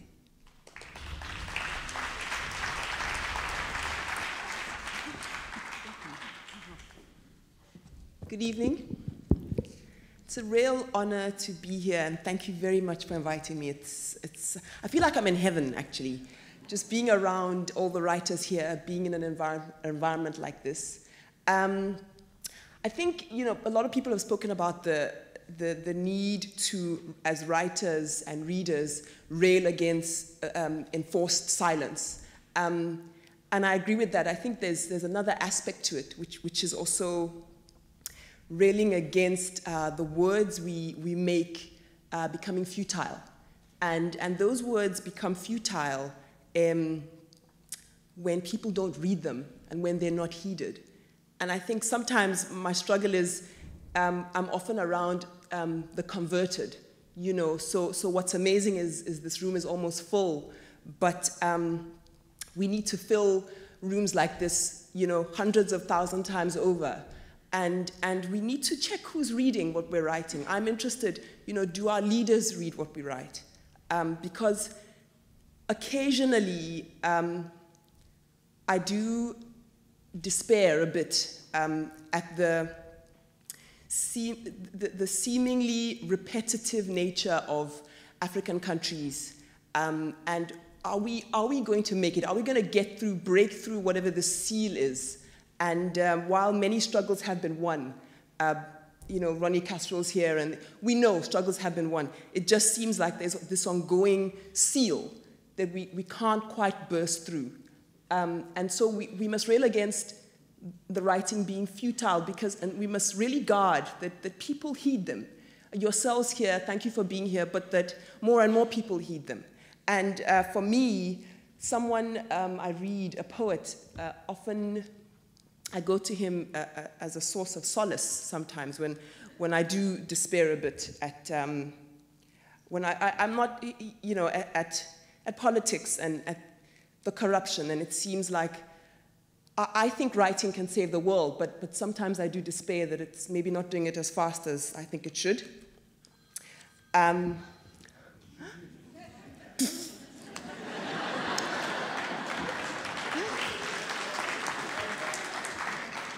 So someone I read often is the Guyanese poet Martin Carter, whom you may have heard of. And he was interesting because there was a time when he was Minister of Culture and then he resigned. And you talking about being the ex-minister, and people are sometimes forced to, because, he says it best in a poem called A Mouth is Always Muzzled, which I would like to read for you. In the premises of the tongue dwells the anarchy of the ear. In the chaos of the vision, resolution of the purpose. And would shout it out differently if it could be sounded plain. But a mouth is always muzzled by the food it eats to live. Rain was the cause of roofs. Birth was the cause of beds. But life is the question asking, what is the way to die? Thank you very much. Thank you, Yewande.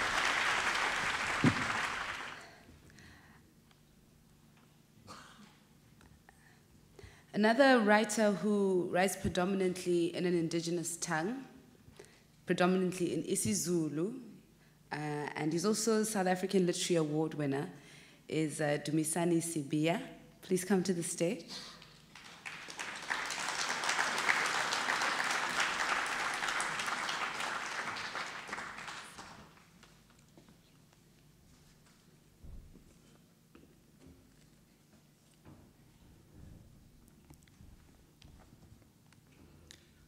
Sanibonani. Ninjani. Siyaphila nathi. Good evening, ladies and gentlemen. I realize that most of the authors, fellow authors, have some connection with Durban, and I have to disclaim that I'm not from Durban. And it's not my mother's birthday today.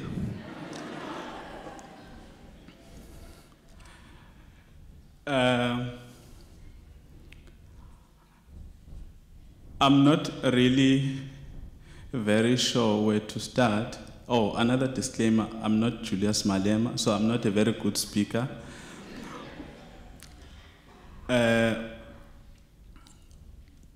As I've been introduced, I think I should also introduce myself. My name is Dumisani Sibiya.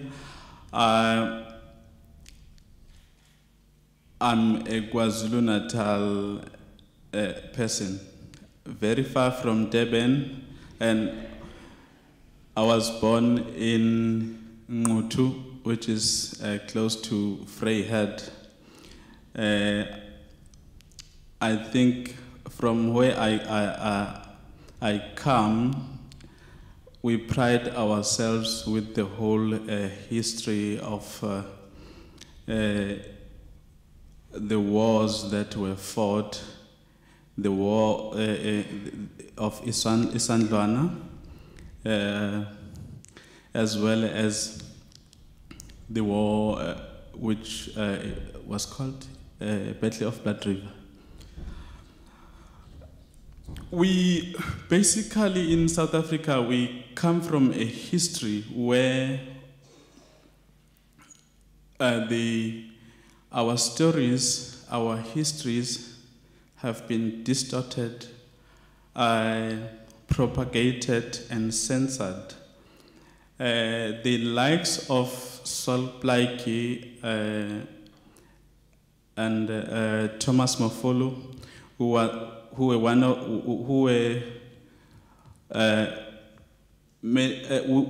just a few writers who began writing and looking for publishers in the 1910, from 1910 to 1930. For instance, they took more than 10 years to get their books published, which is Chaka and Mohudi. Those of you who are well read will remember these books. But the two books that I'm mentioning are a highlight in terms of our publishing landscape and where we come from in terms of what writers are supposed to say and what they are not. Today, or not even today, maybe I should say yesterday, we've also been experiencing a history where one cannot express himself as a writer, where the literature that is published is either infantilized or you just don't get published. The work that was published, for instance, between 1930 and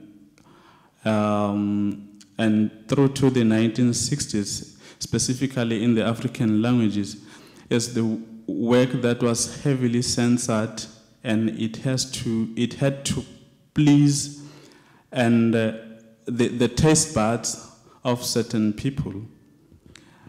But nowadays we are talking about democracy as well as freedom of expression.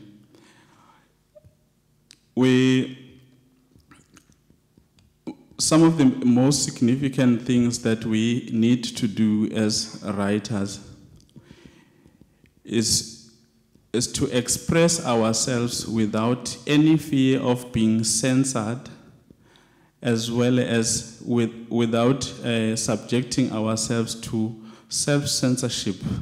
Because most of the time you find that you censor yourself even before someone else does it.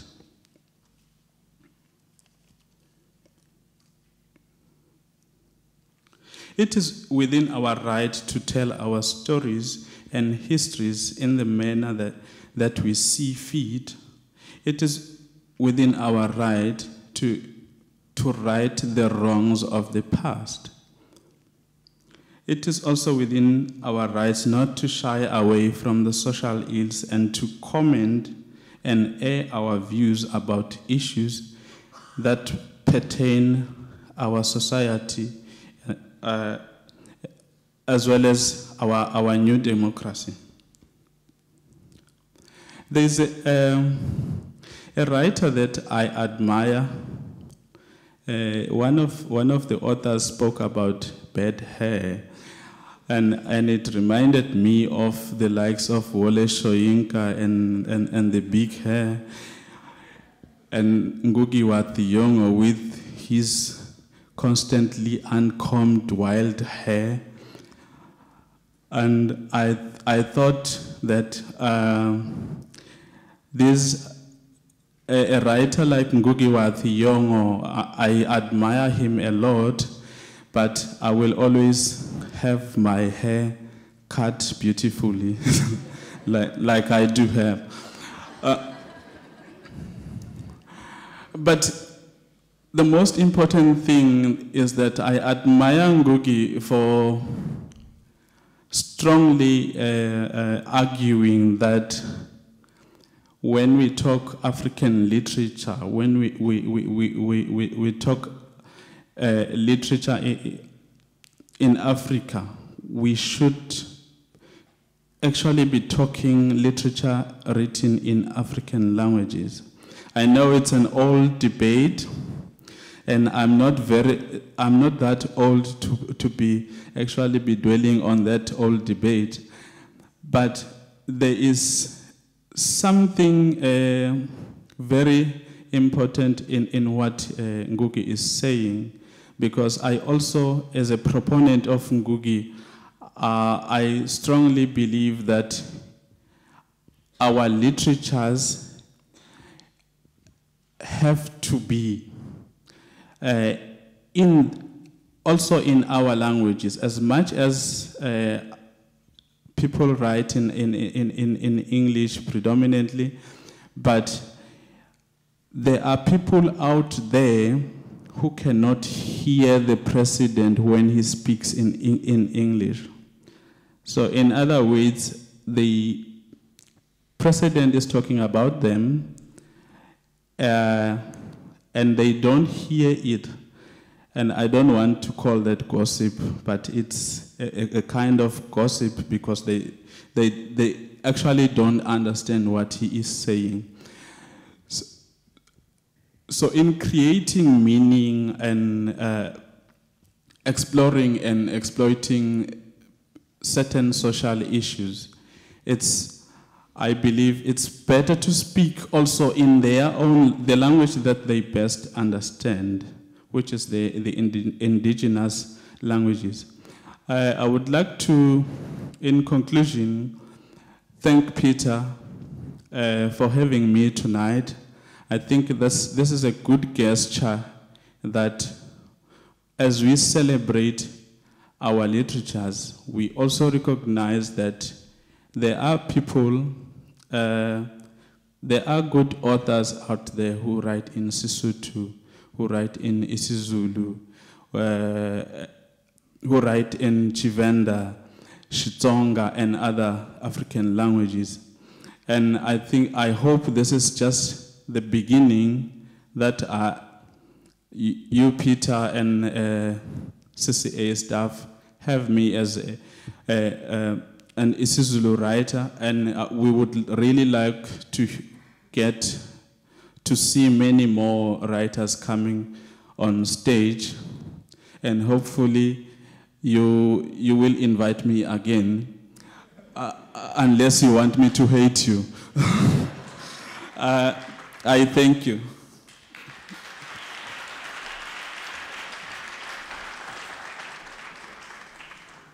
Thank you, Mr. Sibiya. And I think it's also a good idea for people to also have translators, interpreters on stage with them, so you can do your presentation in the language that makes you feel comfortable. I'd like to welcome to the stage our last writer for the evening. He is award-winning Egyptian novelist, has won awards for Arabic literature, and his work is translated into English. And the books of our authors are available for sale at the stand for Adam's Bookshop, just outside the theater. But finally, let's say a warm welcome, marhaban bikum fi Janubi Frikia, to Bahaa Taher from Egypt.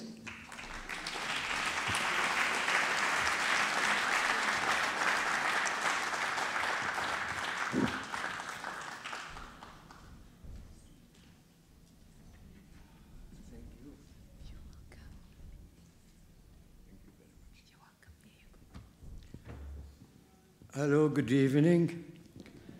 When I was told that I have to summarize all what I want to say about myself in 5 minutes, I said, oh, this is a very short time. Then when I come here, I discover it's a very long time.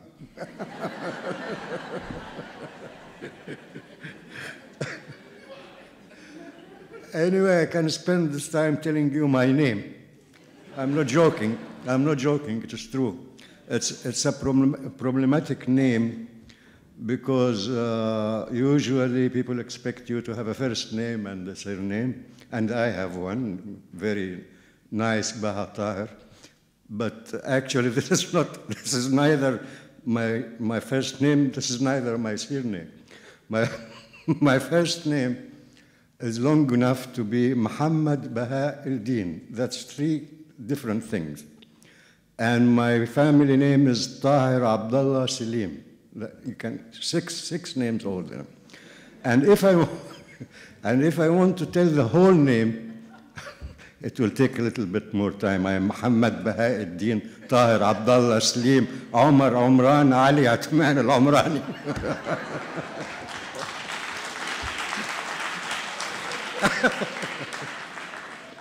And in my village in Upper Egypt, it's very important to have all your names together.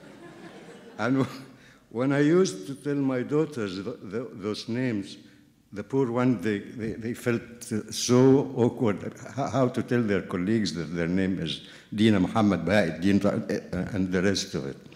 So I coined short names, including Bahaa Taher, like this one. And when they called me in the center here for the, and they said, how should we write your name?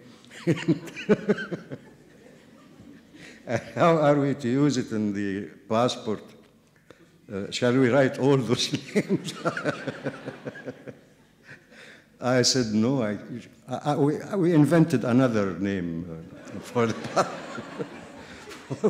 passport. Anyway, I'm very glad to be here with you, actually very glad to be here with you, because when I was young, that's more than half a century ago, I used to be very much interested in African literature in general. I was working in the radio at that time, and I was presenting a program called African Writers Speaking. And in that program, I think I introduced to my listeners most African writers whose works are available in English. I mean, starting from Chinua Achebe to J.P. Clark to Wole Soyinka. I translated even The Swamp of Wole Soyinka to the radio. And of course, from here, Dennis Brutus and Nkosi and Nadine Gordimer. I believe in that program I presented in the 60s. I introduced most of the African writers that were available, at least in the libraries of Cairo, Egypt. Then when I was invited here, I felt very happy because I felt that I will be coming to a place that I have been following the struggle of its people for years, because Cairo in the 60s, when am I speaking, was the center for all African freedom fighters. All came to Cairo during the time of President Nasser, whom I like very much. He was a dictator, but I liked him very much. I'm not joking, it's true, because because I was forced to leave my country by another dictator who was not at all national leader or African leader like Nasser anyway. So this is as far as I want to say about freedom thinking. I was forced to leave my country in the mid-70s, and I thought this exile would continue for 3 or 4 months, but it continued for more than 20 years. And during those 20 years that I was forced to stay out of my country because I believed in freedom of expression and the freedom of thought and freedom of writing, were not a time lost for me, because in that time, during that time, I was forbidden from publishing anything in Egypt.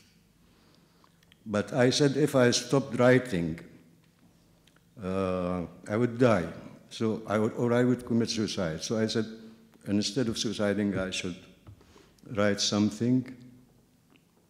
And I wrote a few novels and collections of short stories that were published later when I was allowed to go back to Cairo.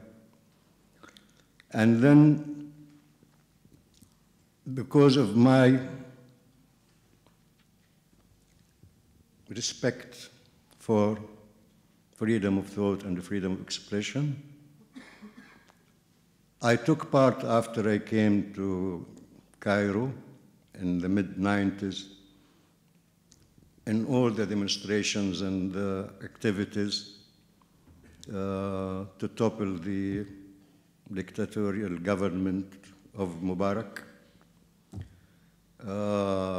whom, by the way, we called them, I think all of you know this kind of cheese called lavash kiri, you know? Anyway, Mubarak was named from the first day in his reign in Cairo, lavash kiri. People used to say, oh, lavash kiri is on the radio, oh, he's on the television, things like that. So He began his government by a joke, and he ended it like a joke also. And while we felt very glad because we achieved something toppling this dictator, we now feel that our struggle did not reach its end because we did not reach the objectives we fought for decades, and the objectives for which so many young people lost their life and so many blood was shed, so much blood was shed. But we still feel that now we are only beginning to start a new stage in our struggle for our freedom, for the objectives of this revolution, which was summarized in a very short slogan: bread, social justice, and human dignity. That were the slogans of the revolution for which people died and for which they sacrificed their lives. We don't feel that we achieved anything from those slogans until now, and that we have to continue our fighting now with a new phase, with a new era. We have to fight against a coalition that has taken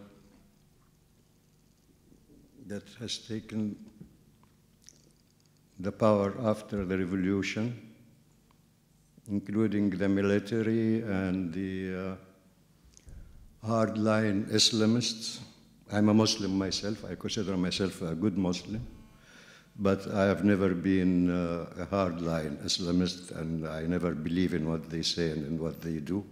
And as I told a journalist this afternoon, I believe that hardline Islamists, even bin Laden, was an invention of the American and the West, because we didn't, in our country, at least as far as I know, we have never been a hardline, or we have always practiced tolerant religion. But those people who are propagating the fanaticism and the hatred, they are not good Muslims. We don't consider them to be good Muslims. But they are now in power. They have managed to be in power. We have to continue our struggle against them, against the military, to continue and to achieve the objectives of our revolution. And thank you very much for letting me speak.